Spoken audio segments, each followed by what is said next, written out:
Lo que tenemos aquí es un circuito simple con una lámpara de 25 watts, 220 voltios, que la podemos conectar a la red perfectamente y la lámpara enciende. Lo que hicimos es simplemente un corte para poder hacer las conexiones con otros circuitos. Es simple, una lámpara, los cables, el enchufe y el circuito enciende, pasándolo por un cable o simplemente tocando los terminales.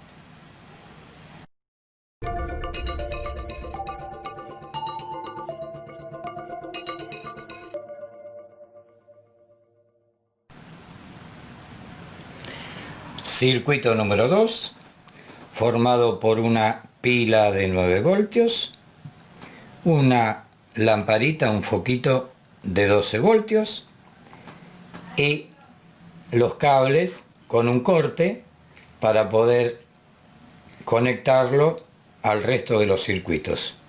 De esa manera enciende juntando los terminales, de la misma forma que si lo conectamos a un cable también la lámpara enciende. Circuito muy sencillo.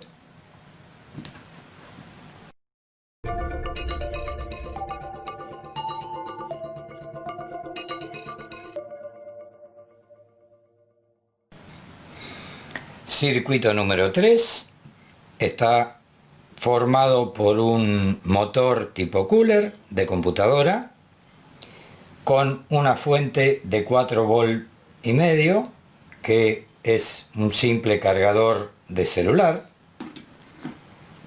Lo enchufamos a red, hacemos la conexión del cable que está cortado para añadir el resto de los circuitos y el motorcito, por supuesto, funciona perfectamente. Lo podemos conectar de manera directa con los terminales o a través del cable como hicimos con el resto.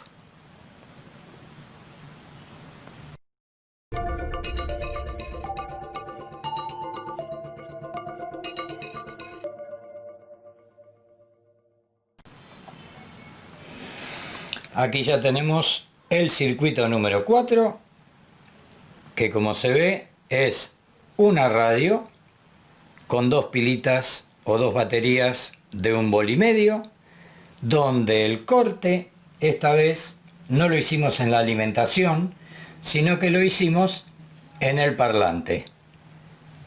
Encendemos la radio y vemos que no suena para nada. Se ve la luz del piloto, pero no se escucha la radio. Ahora, cuando conectamos los terminales, se escucha perfectamente la radio porque hicimos conexión del parlante. Hacemos lo mismo pasando la conexión por el cable.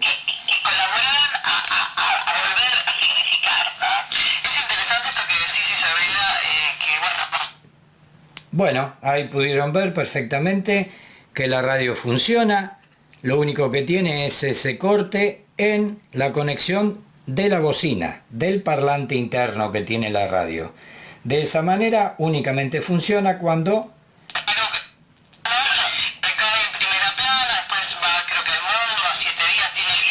cerramos el circuito del parlante y entonces la bocina se escucha perfectamente.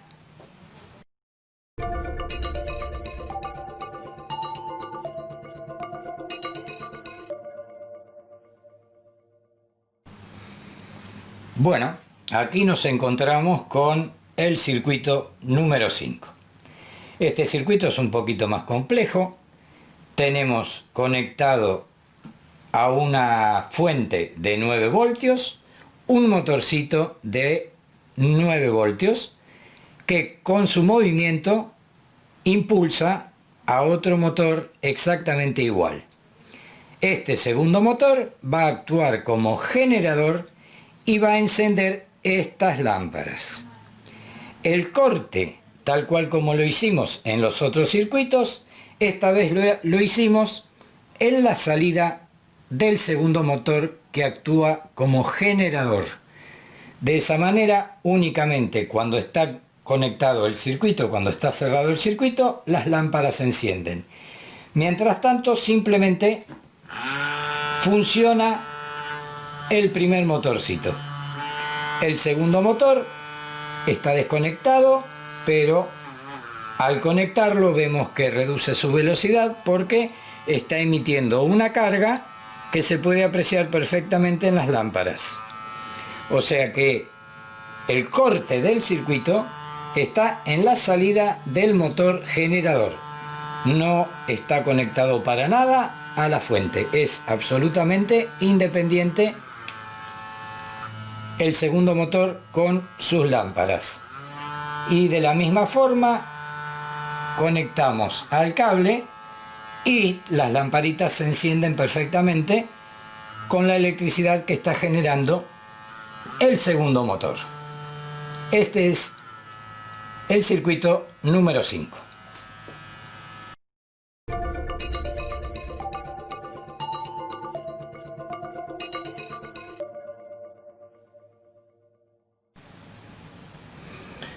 Bueno, aquí ya nos estamos encontrando con el circuito número 6, donde podrán ver que tenemos aquí lo que se denomina un flyback de televisor antiguo que normalmente producen alrededor de 12.000 voltios. En este caso estamos usando un circuito electrónico un poco menor para que no tenga tanta descarga. Aquí tenemos las resistencias, su transistor y la fuente de alimentación, que es también un cargador de batería con una salida aproximada de 4,5 voltios. En este caso tenemos que tener cuidado porque esto ya se pone más peligroso en la cantidad de voltaje con la que trabaja. Entonces lo que vamos a hacer es, para que ustedes vean, conectar las pinzas y enchufar el circuito que va a hacer descarga en el spark gap que tenemos ahí, en el hueco de chispa.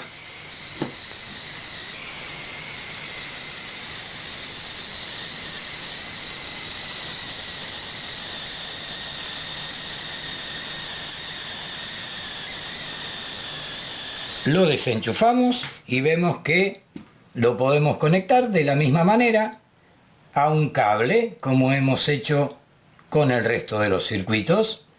El corte que tiene, lo tiene desde la salida del flyback hasta el hueco de chispa, con lo cual el corte está aproximadamente en alrededor de unos 1000 y algo de voltios.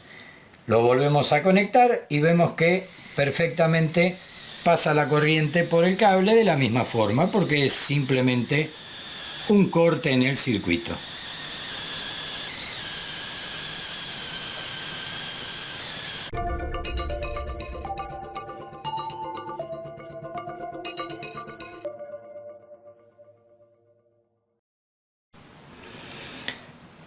Bueno, para terminar, circuito número 7.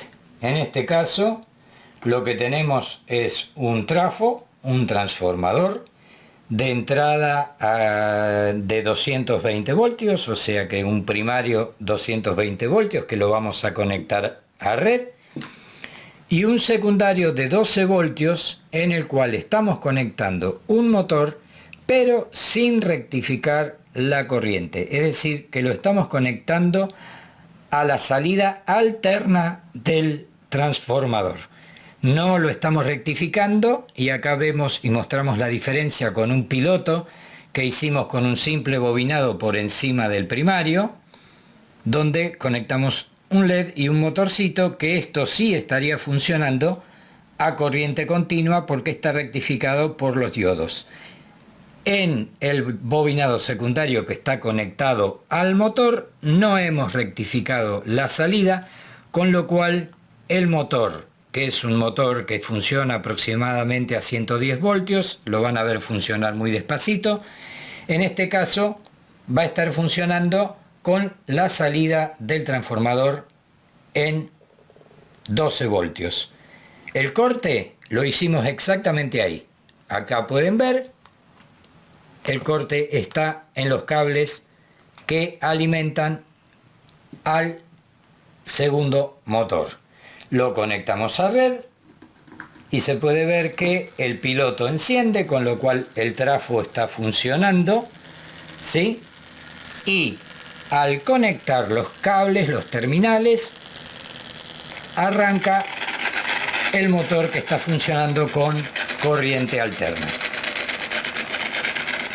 De la misma manera, el corte del circuito lo conectamos al cable que tenemos aquí y el motor funciona perfectamente. Va muy bajito porque es un motor de más voltaje y está siendo alimentado solamente por 12 voltios. Pero la conexión es una conexión de corriente alterna que sale del transformador que tenemos aquí.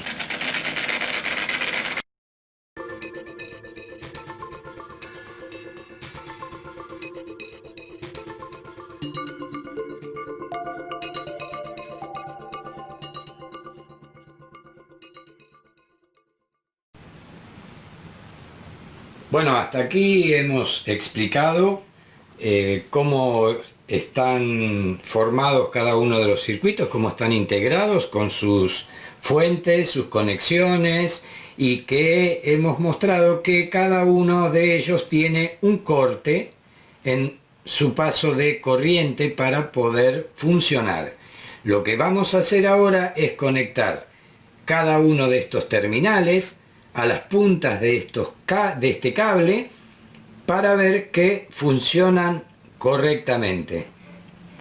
Aquí tenemos la lámpara con su batería de 9 voltios conectado y funcionando.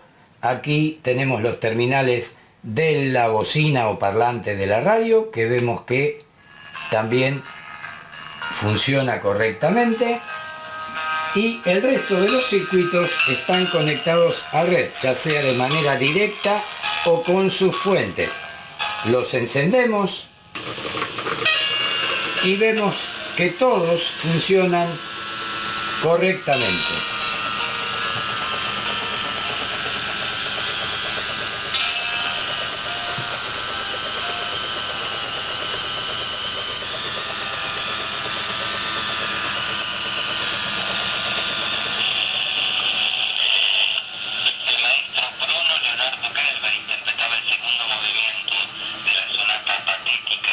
En muchos casos existen dudas con respecto a qué es lo que sucede cuando hacemos este tipo de conexiones. Lo que estamos viendo aquí es que todas las corrientes, siendo inclusive diferentes en intensidad, o en este caso, como aquí tenemos una salida de corriente alterna, lo mismo que la lámpara, pero el resto de los circuitos son de corriente continua y sin embargo se mantienen en funcionamiento pasando sus cargas a través de este mismo cable. ¿Qué es lo que sucede? Lo vamos a estar explicando ya casi al final de este video.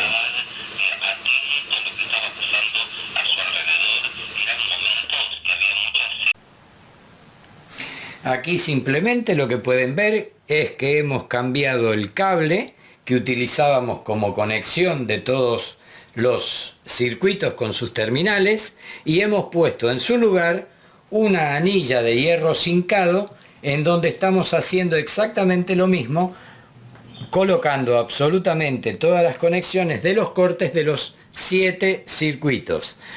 Como pueden ver, de la misma manera, la lámpara también enciende con su batería, la radio enciende perfectamente y nos da su volumen, y cuando damos de la red la electricidad para alimentar el resto de los circuitos, estos se encienden perfectamente y funcionan todos en conjunto.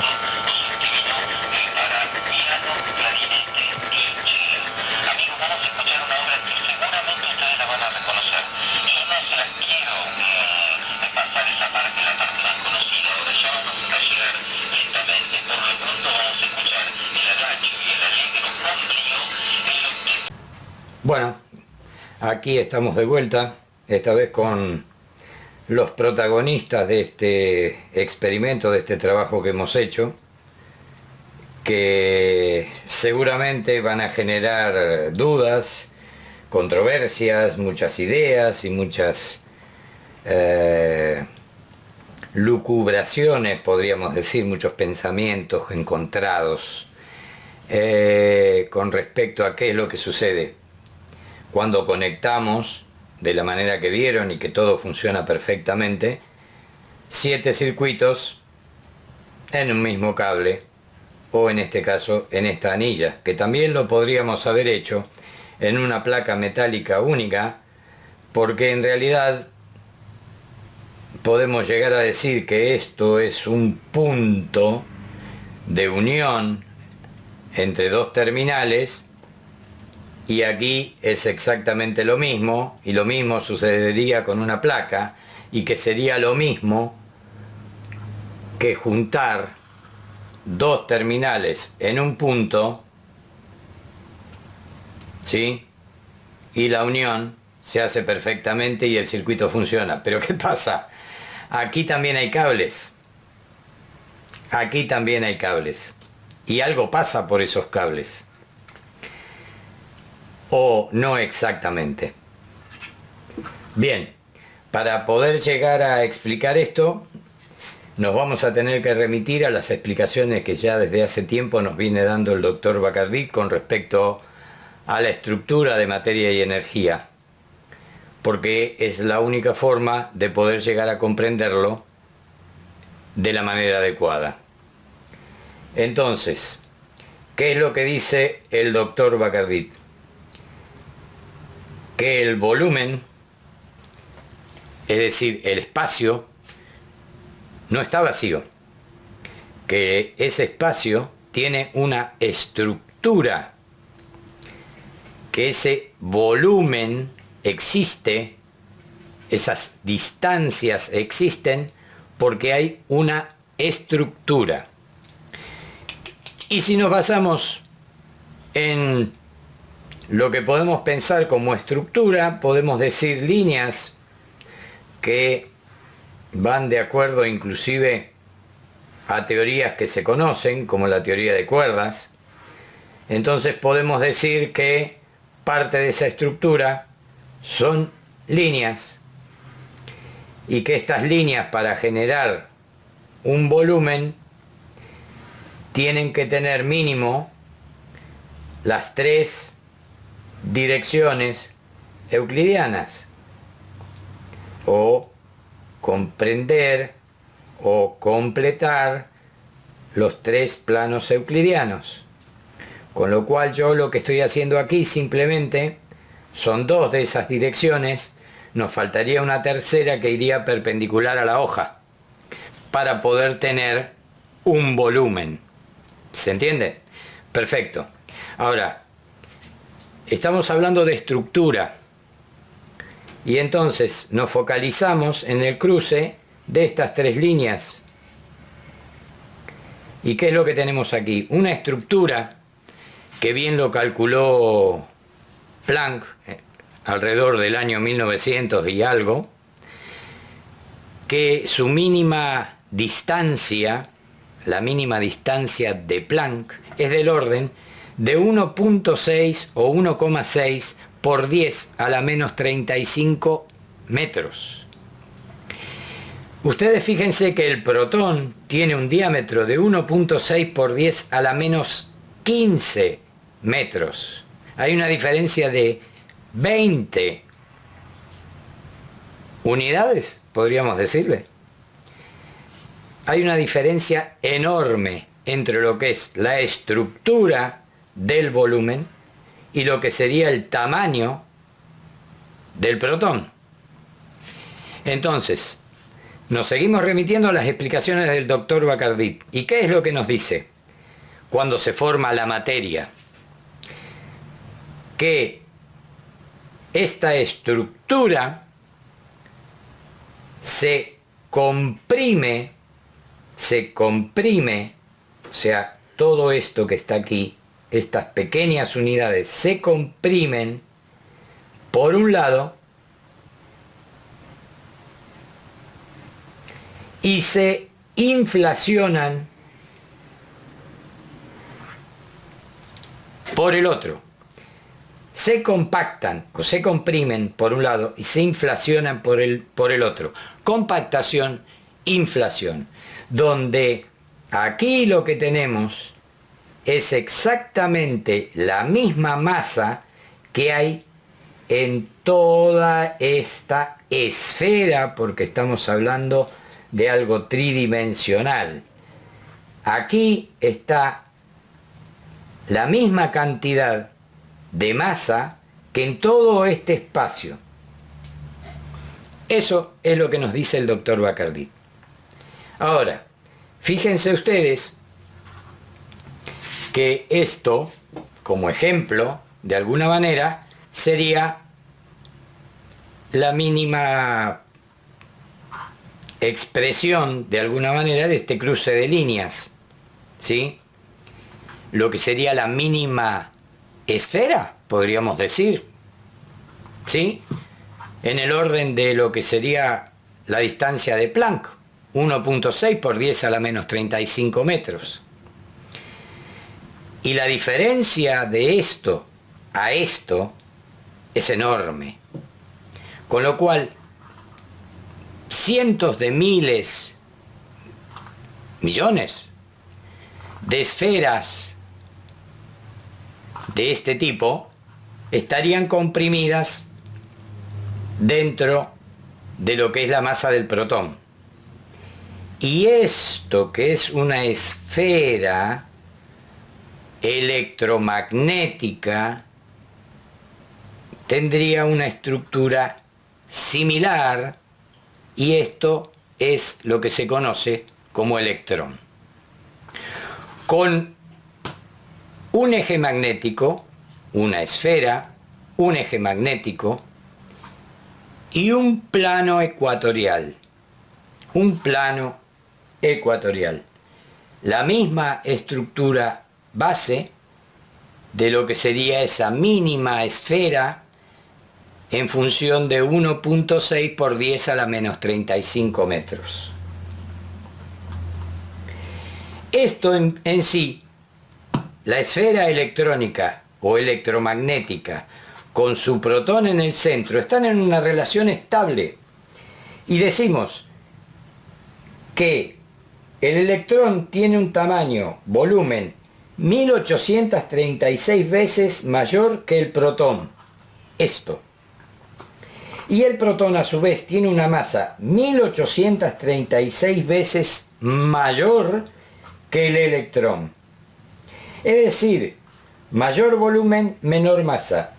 Y mayor masa, menor volumen. Es un conjunto estable, no se puede separar, con lo cual, cuando algo se mueve dentro de un cable, no es exactamente ni un electrón, ni un protón, ni absolutamente nada que tenga que ver con la materia. ¿Qué es lo que sucede entonces? Cuando conectamos una corriente eléctrica, un cable,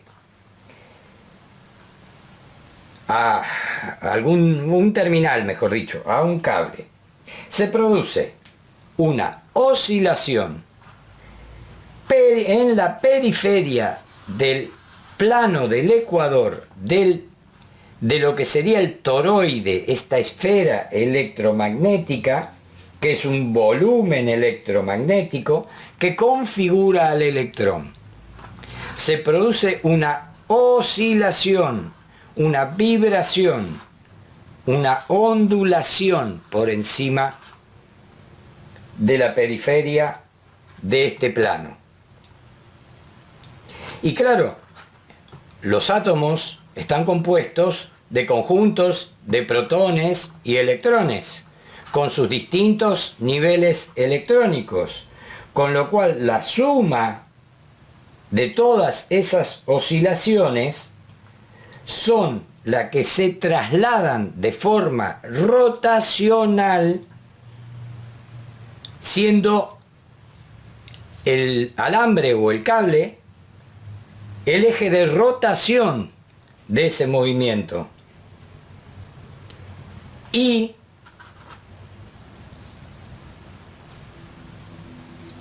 las presiones de toda esta estructura alrededor de la materia le da una forma hexagonal a esa oscilación, que es lo que van a estar viendo en una imagen que es una foto muy especial de propiedad de Onion, donde se aprecia un cable superconductor por el que se trasladan esas unidades oscilantes, que son, como les dije, el resultado de la suma de todas las oscilaciones de los planos de los electrones que contiene ese alambre, ese metal,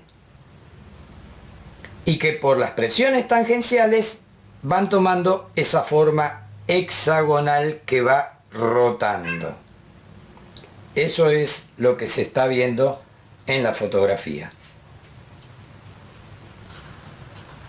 A modo de ejemplo, hemos hecho o tratado de imitar el corte de un alambre, de un cable, donde le hemos colocado un hexágono, ¿sí?, que sería esa oscilación que se produce y que va corriendo hacia la carga, que se va desplazando hacia la carga. Es muy similar a esto lo que han visto en la fotografía. ¿Sí? Perfecto. Ahora, para poder explicar un poquito más esto de la estructura del protón-electrón, de los átomos básicamente, decimos que esta unidad, que sería esta unidad de 1,6 por 10 a la menos 35 metros, sería la mínima unidad que forma la estructura del universo. Ahora, a medida que va creciendo ese volumen, lo que necesita esa unidad es replicarse, ¿sí?, y formar conjuntos mayores o esferas mayores. Ondulación, ondulación, ondulación. Esto está en un plano. Podemos decir, a ver, ¿cómo lo ponemos? Que si son esferas, podrían ir de esta forma.